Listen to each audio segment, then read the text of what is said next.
Hello, everyone, and welcome to 2020. We all survived, assuming, unless some of you are dead, but I'm assuming if you're watching this, you all made it to 2020. I'm Mike.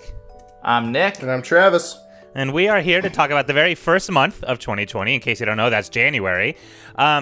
Not starting off with a huge month, as we were kind of talking before this, that the spring of this year is going to have a lot of really incredible and awesome releases. Going to be off to a slow start. I think it's always like that in the winter. December was kind of slow too. Last January was big, I guess, with Resident Evil and Kingdom Hearts, but this one's a little bit smaller. We have a lot of interesting Japanese titles, I think, that we're excited for. So, without further ado, would anyone like to start? I think you should, Mike, because you got two, right? That's valid. So I'll start with my remastered one, because I have an unsung rule that I always try to follow when I do these, and that's to not do remasters of games, but I couldn't help myself. I'm talking about the Final Fantasy Crystal Chronicles remastered version that's coming out to me, importantly, the Nintendo Switch. I adore Final Fantasy Crystal Chronicles, and it's weird because it's one of those games as a kid I used to play that I could never beat because it was complicated to figure out, and the way it's structured, it's a bit tedious because the way the game works, you have to beat the whole game for year one, and then you redo a lot of it for the second year, and everything changes a little bit, but you're redoing the game a few times in order to completely beat the game, and there are some bosses in that game that are pretty challenging.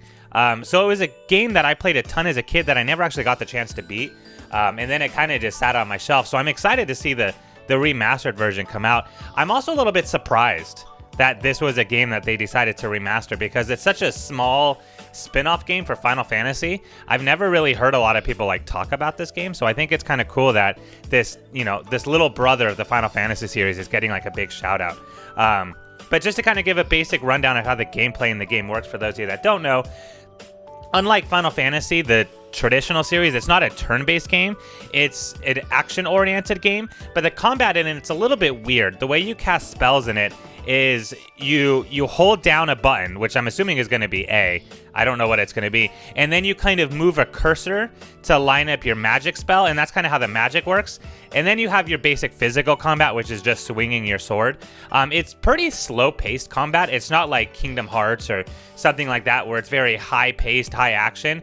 Your character moves slow, and it's a lot about planning a strategy. It's about looking at the enemies that you have and figuring out what you're going to do.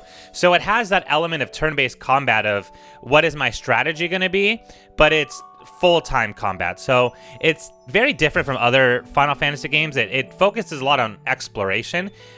You kind of have this open world that you can explore. You can go to different levels out of order, though it's highly not recommended because you'll get your ass kicked in some of the higher levels if you're not ready. But it's kind of a choose-your-own path with an asterisk. Like I said, there's a highly recommended path, but you do have some freedom on how you want to do things. So it plays out a lot different from Final Fantasy, which a lot of the Final Fantasy games are actually fairly linear.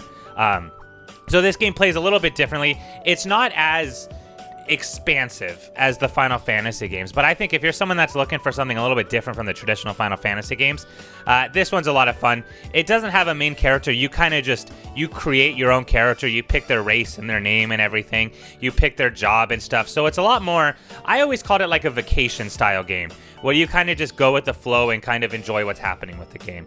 But it's a lot of fun. I would recommend doing your research before you pick this game up. I wouldn't just buy it because it has Final Fantasy in the name. But if it's something that looks fun to you, I had a great time with it as a kid, and I'm excited to play it again. Yeah, one thing that I think that kind of hurt this was the GameCube exclusive game for a while, right, Mike? Yeah. Okay, so was this the game that had the weird way to have a multiplayer element where you had to connect SPs or the Game Boy Advances to play? Yeah. I think that could be another reason where this game had potential, but they had a really dumb way to do it. Instead of just using a regular GameCube controller, why did they do that? I don't know. But I do think that decision was kind of odd, if anything. Well, and I used to hate that because I loved this game, and I so badly wanted to play it with my friends or my sister or whoever I had around me, but I couldn't because I didn't have the little connected cable for the Game Boy and the GameCube. And I'm sure the cable wasn't expensive, but that thing was the holy grail. I never got one, and I don't know why. So I never got to play this game with friends, and I don't even understand why that would be a thing you need to do anyway. Me neither. Yeah, it was so weird, especially in a time where split-screen multiplayer was all over the place. And if for those of you that have played this game, it's so easy to see like you don't even need to do split screen. You can just have it where like the characters all share the screen and you can't like go beyond the screen. That type of gameplay would have worked perfect for this game. I don't know why they decided against that. It was very odd. So I don't know. Oh yeah, I don't understand why they did that either. But you know what? Maybe this will give it a second chance, and maybe that's what they're thinking, because they already ported the other Final Fantasies that were kind of the bigger releases, like 10, 7, 8, and 9 are now, I think, by this time, I think are all on Switch in case anybody wants to play it, which I think are really great games to port over, especially people who are really wanting those some of those older Final Fantasy experiences. And I think this is actually a good next step for them to take after they've already done some of the bigger titles that people have been I don't want to say asking for, but people would expect to be first. So I do understand why they're going in this order, and I think it's a smart idea, but I do think the control scheme was something that was really holding it back the first time I saw this game released. Right, for sure. All right, Travis, you going?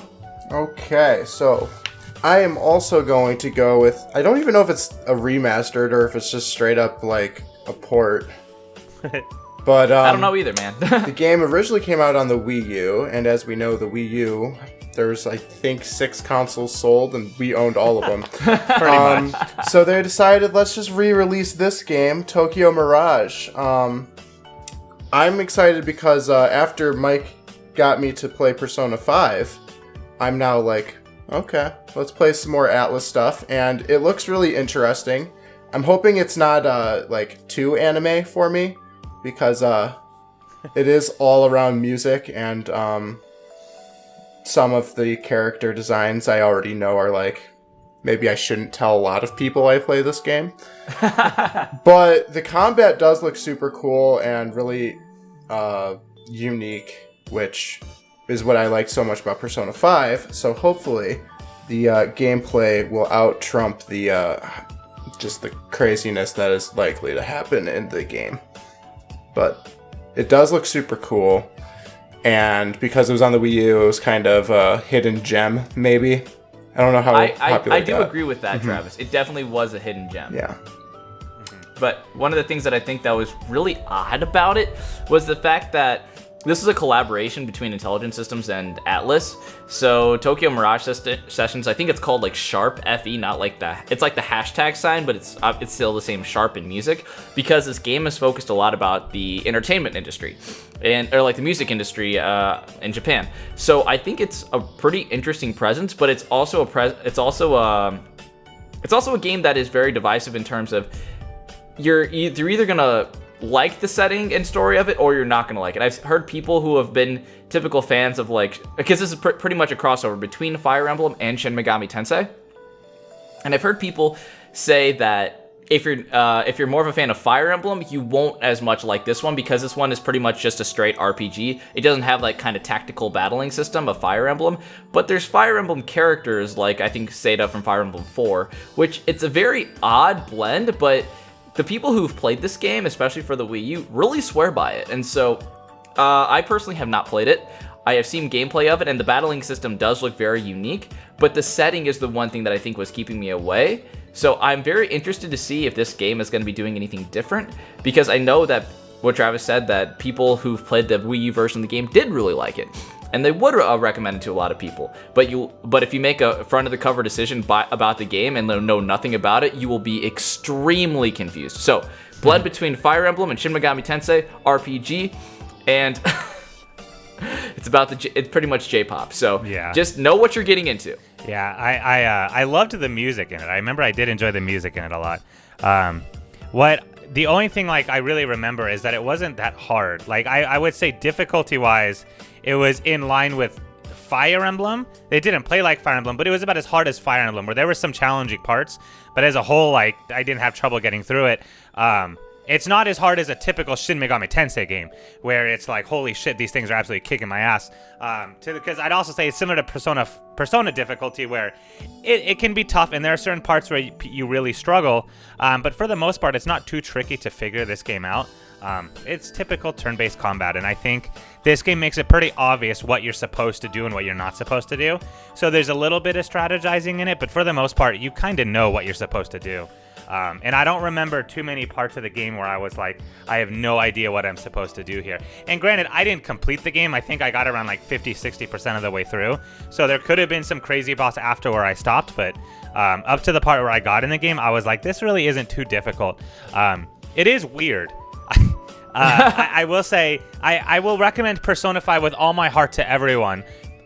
This is the kind of game I wouldn't recommend it to people unless you're like a hardcore fan of this type of stuff, because it's a lot more anime than, say, Persona 5. So keep that in mind, I guess. Yeah, I can understand what you're saying. It's a game that will definitely have its fault. It'll definitely have people who love the game, and it definitely have people that are kind of just turned off by the aesthetic overall. So it really depends. There's people who I've talked to who were actually really big Fire Emblem fans that did really like this game. I don't know in terms of because Fire Emblem you can kind of choose your own difficulty. Even I think at like the lower difficulty, Fire Emblem games are pretty simple. But like when you get to the higher difficulties, they actually do get more difficult. But when you're talking about like Shin Megami Tensei, and again, like what Mike was saying, like Persona, even those lower difficulties still have more of a challenge to them. Yeah. So Mike, before I forget, do you think so you think this leans more towards the Fire Emblem side, right? In terms of like at the lower levels, like medium and easy, like it does tend to be. If you've played some RPGs, it's not as difficult. Right. Well, because you also have to keep in mind too, Fire Emblem can be harder because of permadeath. This game doesn't have that. So yeah. I would equate this to Fire Emblem without permadeath. You know, it can be a little bit tricky at times, but for the most part, it's not that difficult to figure out. Yeah. So, yeah. But I don't know, Travis. I don't know if you'd like it. I'm very curious to see if you would.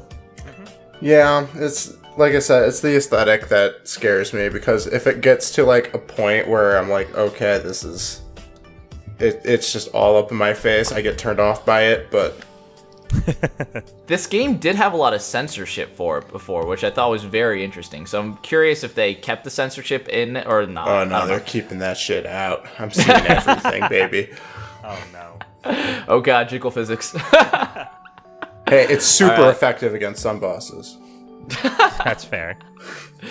Very pervy bosses. Anyway, we're going to move on to Kingdom Hearts 3 Remind, the DLC that's coming along to Kingdom Hearts 3.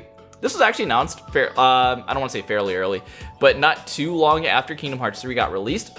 And it's because Kingdom Hearts 3 ended on a cliffhanger that you didn't really expect. You expected the Xehanort story or Xehanort kind of narrative to be done. And to an extent, it was, but while it closed that door, and we already kind of debated it before on what we thought of the actual when we did our breakdown of Kingdom Hearts 3, but it kind of opened the door, like kept the door open for one, basically on what happened with Kairi. And basically at the very end of Kingdom Hearts 3, Sora is out to try to find Kairi, and there's a whole bunch of mystery and a whole bunch of speculation that we kind of did to see, like, okay, where do we think this is going to go? And Remind is pretty much trying to answer that question of the quest to rescue Kairi. So pretty much Sora travels to like the Keyblade graveyard a little bit after the final battle was taking place, and he pretty much has to discover truth. I keep saying it because it kind of sounds very vague, but Kingdom Hearts as a series is pretty vague when it comes down to like truth, light, and all this stuff. So he pretty much has to discover the truths about Kairi's disappearance and stuff like that. And I say this vaguely because this DLC has a lot of what we, or at least what I wanted to do afterwards, and that's to play as other characters in the game besides Sora and Riku. In this one, it actually looks like you can be Roxas. I saw for sure in the trailer that you can be Kairi and play as Kairi, which at least I was really hoping to do before. And you get to, it looks like you get to explore Scala at Kylam a little bit more. But yes, this is actually one of the things that I have been looking forward to for a while. Pretty much because you're reliving some of the moments of like that final battle, but hopefully now we'll finally get the story wrap up of Kingdom Hearts 3 that we kind of wanted, and we're a little bit angry that it didn't happen before that. Mm-hmm. Yeah, I'm not like, obviously I'm gonna play it, and I think it's cool. I believe it's free, isn't it? Is it? I thought it definitely costed money, like $30 or something. Oh shit, maybe I don't remember. Maybe there's a price. But because I thought I remember reading something about it not costing something, but maybe it does. Fingers crossed it doesn't. Regardless, I totally think, as you kind of alluded to, that this was kind of a reaction to the ending, people not being super satisfied. I think partially, I think this was going to come out anyway, but I feel like the way that it's been structured, the way that's been promoted, it's kind of like, hey, yeah, our ending wasn't the greatest, so here's this. That'll kind of help out a little bit. Because I wasn't a huge fan of how it ended. Honestly, Kingdom Hearts 3 as a whole, I didn't think was super great of a game. It was fun to play. Story in it was a little weird, even like for Kingdom Hearts standards, I think. But I am excited to see what this is. But I will say it feels like they're still in that rabbit hole of like, we're trying to be like super confusing and cool, you know, where it's like, because even when you watch the trailers and you watch everything that's going on, it's like, it's almost like they're trying intentionally to confuse people a little bit, which I think has always been their marketing strategy. Like, let's be a little bit confusing and mysterious so that people are like, I have to play to know what all this means. So I don't know. I would like to believe, like you said, that at the end of this, there will be a lot of like loose ends cleared up, but you never know with Kingdom Hearts. And the thing is, this could very well be the last bit of Kingdom Hearts gameplay we get for the next like decade, knowing how long it takes them to release games. So I hope that it has a satisfying ending where it's like, okay, this is what happens. We're closing this chapter. Kingdom Hearts 4 will come out and it'll have like a new enemy or something. But I don't know. I'm hoping that it comes out good. I was going to say it looks to do that, though, because they keep at least alluding to dialogue between Luxord and dang it, what's the guy's name? Not Braig. Zigbar. Yeah. Zigbar. And they keep alluding to something between them. And I'm guessing that's going to be the jump off into the villains of the new series. But there's still so many questions, and I want them to at least answer and almost at least close the damn door for this series that, let's face it, we've been waiting for so damn long. I feel like it'd be just a great idea for them to end this saga and then move on now. Yeah, because you're right. Yeah. But I'm cynical, and I said the same thing. Yeah, I think you should be. And because I said the same exact thing when the Kingdom Hearts 3 trailers came out. I said, oh, totally going to wrap everything up now, and then it didn't. So I don't know, because we were so sure that Kingdom Hearts 3 would come out and it would be the final closing, and then it wasn't. So it's like, I don't know what to trust anymore. I think they do make sense. So I guess we'll just have to wait and see. I'm excited. I just want to play as fucking Kairi. The fact that I can do that is all I needed to see. But story-wise, I'm reserved. Never know. I'll be honest, it does look super fun, and either way, the gameplay, I think, like without a doubt, the gameplay is going to be awesome. Oh, yeah. It's just it depends on if the actual story is going to wrap up in just a freaking way that should. I don't know. Yeah. I'm getting too angry. We move on to a different game. Sure, I will close this out. I don't plan on talking about this last game for very long, but it looked cool, and I wanted to kind of talk about it because I feel like we talked a lot of. Actually, the only thing we talked about today was either remasters or an expansion of another game. So I'm going to talk about an original game coming out, and that is Journey to the Savage Planets. I kind of was just looking through the list of games, and I'm like, this one has a cool title. I want to look up and see what it's about. Most of them look like absolute crap, but this one actually looks really cool. It's sort of an open world RPG style game. It was like 45 minutes of Journey of the Savage Planet, and I kind of was skipping through and looking at the basics. It kind of comes off to me as a cross between Borderlands and Outer Worlds, where it's space exploration, a lot of open worlds, and then it has a lot of like humor in it. It feels like they're trying to be a little bit sarcastic with kind of how the game works. A lot of cussing in it from what I remember. And then they had some like weird trailer about like eating shit and stuff, and it just seemed like a game that was very ironic, and it was trying to be kind of funny, and it wasn't taking itself seriously, which seemed kind of cool. The gameplay in it seemed fun. But it mostly seems like a game about exploration, which is why I kind of compared it to Outer Worlds, where there was enemies in it, but it didn't seem like combat was like the only thing this game was trying to go for. It really seemed like it was trying to sell itself on, hey, we're an RPG. We have all these different elements in it. I will say the main narrator is like this girl AI robot that's talking to you. And there were a couple jokes she made that were pretty funny. It feels like a lesser Borderlands Outer Worlds type of game where it's funny, but it wasn't cracking up the way Borderlands makes me. It has a lot of exploration, but it didn't seem as expansive as Outer Worlds was. So I think this is just going to be sort of a smaller version of like a space type RPG, which I'm totally okay with. I think that is going to be kind of an interesting way to do it. But the main reason that I really wanted to kind of bring this game up is, you know, I haven't seen a lot of space RPGs in the past, so it's kind of cool that lately there's been a few more of those coming out, namely Outer Worlds and now this game. I think it's a genre that didn't really exist before. There were space-themed games, but they weren't RPG style games, if that makes sense. They were just kind of, Yeah. oh, we're in space. So it seems like there's a lot more games that are actually like implementing space travel and stuff, which I think is kind of cool. So again, I don't have a ton to say about this game. I just wanted to throw it out there because the only thing we talked about was remasters, and I wanted to just kind of touch on an original game. But if you're interested in that open world RPG style of game, I think this game is worth checking out. Oh yeah, it looks to have some really cool platforming elements as well, Yeah. and the world just looks really, really cool and cool and unique. Like when you're talking about like especially these games, it's really nice for them to have a very unique standout art style, and this game definitely has that. Yeah. So all the little creatures with like the really big eyes and like pretty much the trailer's just like him sneaking up on a lot of them. I think that's super cool, and so I think that especially if you want to have a pretty fresh experience, I think that this game definitely does a lot to distinguish itself from others in the genre. And I think with maybe a higher emphasis on platforming, and again, as Mike says, like a kind of a combination between Borderlands and Outer Worlds, I think that things are there where I don't think this game will be really received badly unless like there's terrible glitches or anything like that. Yeah, well, and this game doesn't have a ton of hype around it, which I think works in its favor, because Outer Worlds was a great game, but it wasn't super well received because it was so hyped that people were like, this is going to be the best RPG to ever come out. And so people said it was pretty good, but people were like, it's only okay. But I think they were saying that because it was so overhyped. So a game like this that's so under the radar, I think this game is going to be a good game. But since no one is like screaming this is going to be the best game ever, I think it's going to be really well received. I'm hoping, at least. Yeah, I would agree with that. So, yeah. So that pretty much closes off the month for us. And I don't think anyone else had any other games, right? Nope. So, and again, I think the main reason for that was, there wasn't a lot of like absolutely outstanding, amazing games that came out.